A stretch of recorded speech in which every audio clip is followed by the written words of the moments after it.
The success rate of major change initiatives is quite low.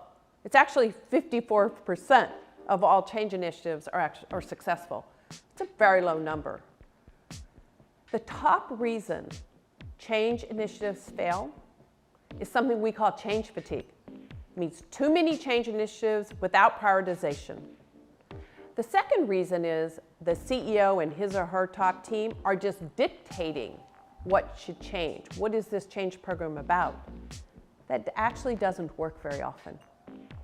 The organization can become quite passive-aggressive and wait until that CEO or executive team turns over before they actually enact the change.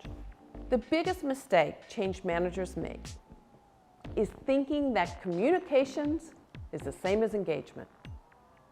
Very different, and both are incredibly important.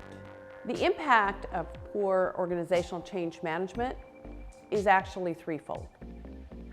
First, the obvious one, you don't achieve the results the transformation expected.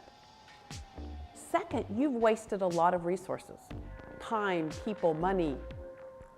And lastly, and maybe most importantly, you're typically left with diminished morale.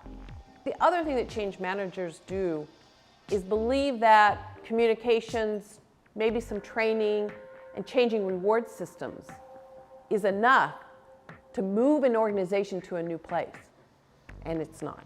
Culture is critical to the success of change management programs. Most change programs deal very effectively with the formal aspects of an organization.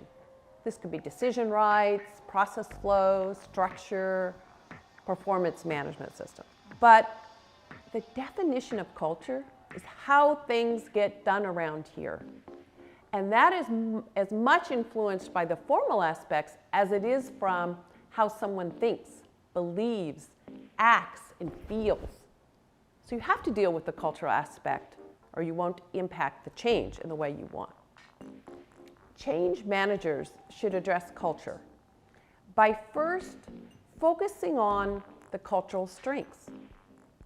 What is in the culture that could actually help you feel proud about what you need to do in front of you? Use that. It's an asset in your organization that's rarely used. Second, you need to unleash the power of what we call special forces. They're the informal leaders in your organization.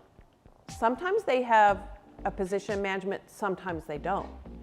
But those people in the organization that are trusted, that motivate, that instill pride in everything you do. Lastly, you need to create an environment in the organization that we call coherent.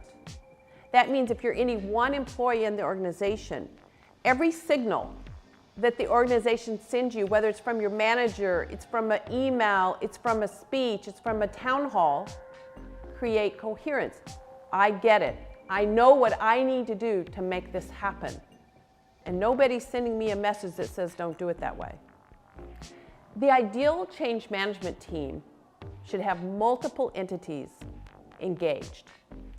First and foremost is the CEO and his or her executive leadership team.